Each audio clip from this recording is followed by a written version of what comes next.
Chọn lệ chứ. Mình đặt lệ hả? Chọn lệ tiết. Chạch lang ấy. Chạch lệ lang mới tiết đấy. Mình chạch lệ lang mới tiết đấy. Thâu chương. Bê chi bằng cái chạch.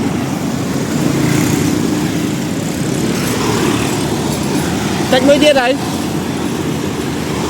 Hãy tăng chương mà. Lang hối át. À hối phải chụp đấy.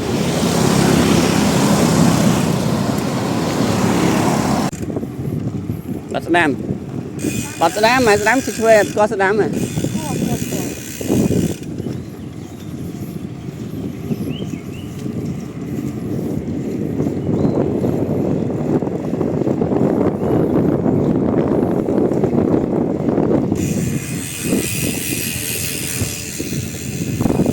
Ôi nhai nữa.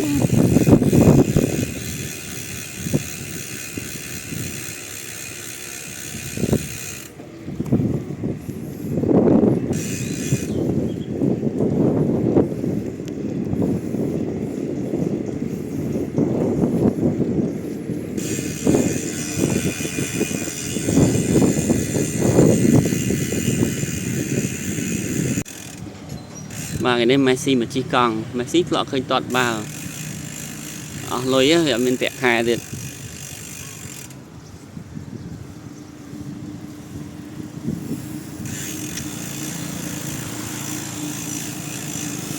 cả lướt ban pin đọc của lỗ bay đọc của lỗ ấy đó lại bài mồm